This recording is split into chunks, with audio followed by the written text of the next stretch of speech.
Okay, great. So we're going to go on to something bigger now. I've got a pillowcase, a really old pillowcase. It's a little bit ripped. I am going to sew it up afterwards. I think now if I can print it nicely, I might have a bit more pride and want to sew it up. I have ironed it. I have put a piece of paper inside the middle, so if any paint goes through, it will catch it, it won't go through to the other side. I've actually constructed myself a better print pad now because it's a larger area. So these are actually some old plywood tiles. Find anything you can, it could be a book. And wrap an old bit of blanket. I've got felt here, round it. I've just held it down with masking tape and away we go. I've just been practicing a bit with this chalk paint and it seems to be working really well. So I'm going to upcycle my pillowcase now. I have carved myself 2 little potato blocks again, still sticking to potatoes. Here, got this cute little scalloped edge, half moon shape. And then I've carved a heart. I thought it'd be really nice if I can print this little cute pillowcase with hearts on it. I'll send it to somebody because a lot of us need a bit of love and reassurance, I think, at the moment. Again, I've started in the middle of the pillowcase because it's going to lay on a bed like this and I want to make sure it's all nice and evenly spread. I haven't masking taped or pinned this down. It feels like it's big enough to hold its weight. I tend to only pin it down if it's a small item. I don't know how much you can see of what I'm doing here. I'm going to work really fast and then show you. There's also, I'm talking quite fast, I don't want my videos to be too long, and I'm going to take this moment to say that I have actually got a book coming out. It's so exciting. I've been working on it for a long time, and it was this, I mean, it's not the biggest problem, but it was such disappointment. It should have been here with us by now. It's currently stuck in China. It's called The House of Print, and it's my sort of love letter to block printing. It shows the design journeys I go on, how I get influenced, how I create my design, what colours I love using, all that sort of thing. And then in the back is a much more comprehensive how-to than I'm giving you here, and it includes how to actually make up items like pillowcases and lampshades, and lots of other lovely things.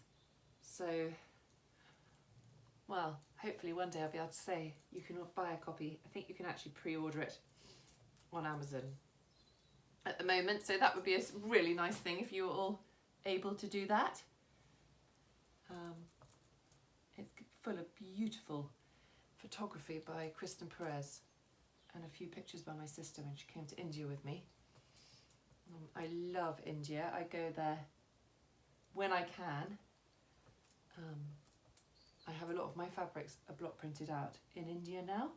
They are the master craftsmen of their trade, and I originally went to learn a bit more about block printing. I'd been taught by a lovely English lady here, and I felt that I could know a bit more about what I'm doing, and so I went to Jaipur.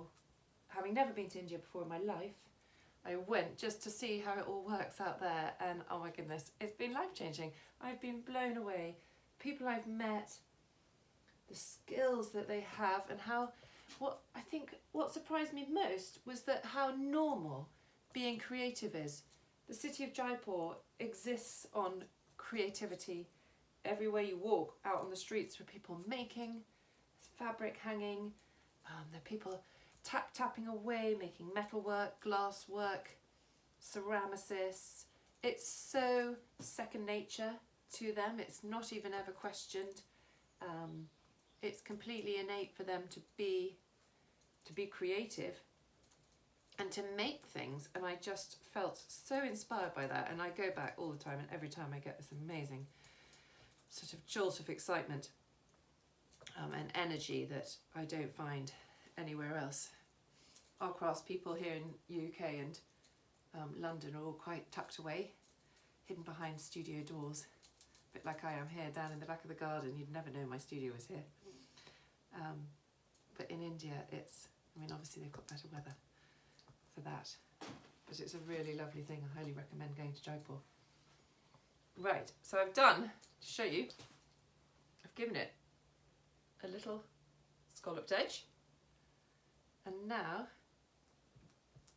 I'm going to add little cheesy heart.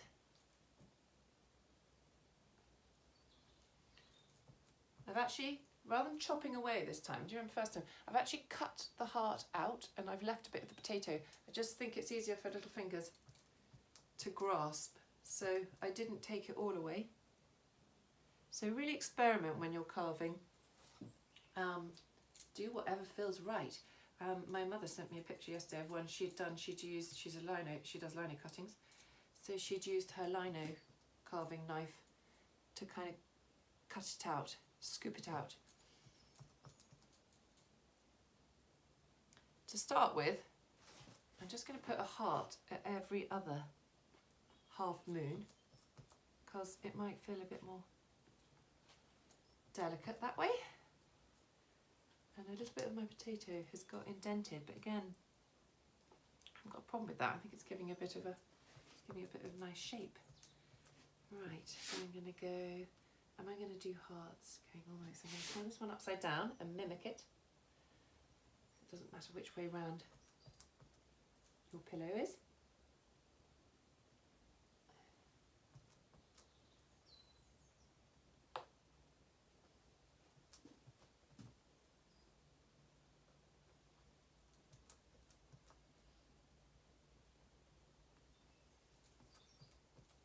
You can always go back, so the dent's getting a bit bigger.